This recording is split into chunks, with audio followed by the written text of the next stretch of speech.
time we were here, we talked about our trip to Galveston. We were yeah. we were just about to hit the road and go to Galveston for the weekend. Yes. So now we can talk about actually what happened when we went to Galveston. Yes, we can. Okay. So it was a great road trip. Leaving here, it's about what, a 4.5 hour drive? 4.5, almost 5. Yeah. Almost 5. From Dallas area to League City, actually, City, because we got an Airbnb uh-huh. about 20 minutes from the actual town of Galveston, because it was much cheaper. It was the 4th of July weekend, and Yes. everything was super expensive there in Galveston, right on the ocean. So 20-minute drive from there. It was really nice. Did you like that Airbnb we stayed at? I enjoyed it. Felt like well, it was a home, but you know what I mean. Felt like we were at home. Yeah. Felt very welcome. Very comfortable. Yes. So that's a good thing you brought up. So I mean, if there's any reasons that you can't afford to stay around Galveston's, Right by at the beaches, beach area. Airbnb maybe 20 minutes away would be much cheaper. So Right. Plus, it was less hectic being outside of that Galveston City area. Because as we were driving there, especially the 3rd and then the 4th, we were in traffic for a while. Yeah. It was a lot of people. Yes. So it was nice to be in the hustle and bustle because we wanted to, but I'm glad we didn't stay there. Mm-hmm. So that was good. Yeah, it was nice. Then we got a chance to drive around League City. Yes. Saw some beautiful homes, and it was just a really nice feel there. I really enjoyed it. Yes. Yeah.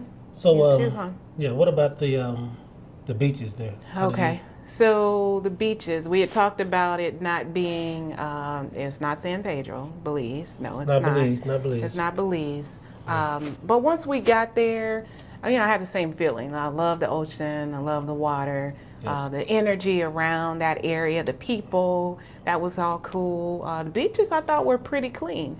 We did see a little bit of sargassum, which was an issue when we were in Belize. It was Yes. coming from everywhere. Yes.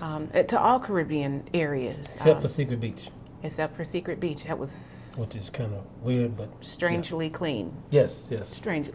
So a little bit of sargassum, but the beaches were really clean. Yeah. And then this town of Galveston, they've got several beaches. So whatever you go for, whether it's family, whether you want to go to an adult beach like we did, whether you want to go where they're, have a interest of just playing sports, or if you want to be able to drink, you got to know which certain beaches you can go to for all of that, whatever interests you. Yep. So that was one. We did our research on that, and Yes. we ended up at East Beach, was it? East Beach. Yep. Okay. East Beach. That's right, Yep. East Beach. And Yep. we saw actually a nice mix of everybody out there, even families. And that true. was a beach where you could drink at, True. too. But it wasn't like, turn up party type of thing. It was just really cool. No, cool, chill. Everybody was pretty nice, and Yep. shoot, we stayed out there for what, about 3 hours? Something like that. Okay. Yeah. So these guys out there fishing, catching fish, then putting them back, let them go back in the water. So that was cool. Yeah, that was the first time. We got a video of that too. Yeah. That was nice to see. Yeah. And they were nice explaining, what they were Yeah. doing and stuff. Yeah. And so getting in the water was amazing. It wasn't bath water, but it wasn't cold. Right. It was a perfect temperature. It was. I was surprised. I walked out pretty far out there in the Yeah. water. It was really nice. I was surprised. I thought it'd be kind of cold. But Yeah. No, it wasn't bad. it wasn't bad at all. Yeah. But honestly, we're here to talk about, one of the things that did happen. So after being in the water, being on the beach all day, that night when I kind of woke up in the middle of the night, my legs were itching, and I thought maybe I just had a bunch of mosquito bites. So I'm scratching fiercely. I wake up the next morning, my leg is throbbing. It's hot, it's burning, it's itching so bad, like even just with my nails, it wasn't scratching the itch. I had to get a brush, seriously. Yeah. So I knew something was wrong. So I kind of just let it be and treated it with some like witch hazel to try and just cool the burning sensation and itching. When I got back home, I had to go to urgent care because it was about this long on my shin, and it was red, it was hot, it was burning, like I said, itching. So I went to urgent care, And the doctor said it was one of two things. She said it was either an allergic reaction to something I ate or drank, or she said it was probably a tentacle from a jellyfish that maybe fell off and rubbed up against my leg, and I may not have felt it. Yeah. So, okay, I'm on 3 medications at this point. She gave me an antibiotic, prednisone, and something else for like an antihistamine for the itching, which was great, right? That really resolved the itching. The inflammation went down like almost within 3 or 4 days. Yeah. But here's the point. About a week later, I started seeing reports of there being high content of fecal matter in the waters in the Gulf of Mexico. Fecal matter, she said. Fecal matter. And this is on just some type of local news. I think it was in the Florida news area or even Galveston.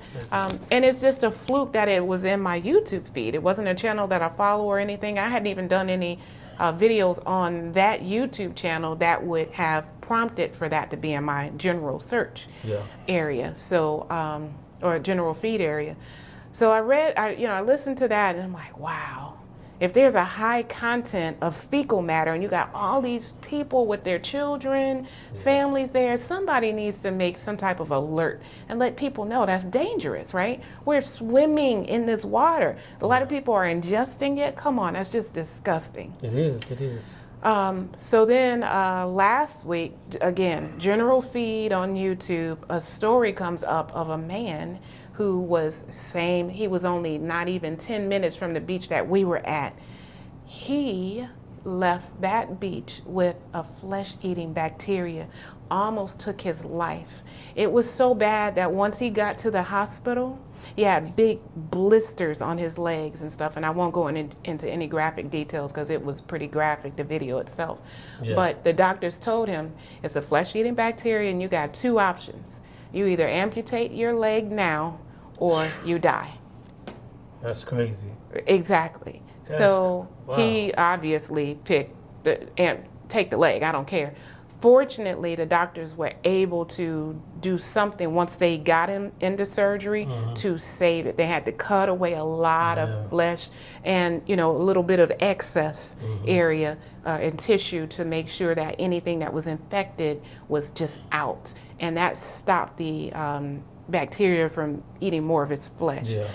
So apparently he's got several more surgeries to go. But right now he's stable. His life, it looks like he's going to make it. But how horrible is that? And so he was talking about the waters and how that could have happened. And they even on that because this was a news media outlet that was reporting the story.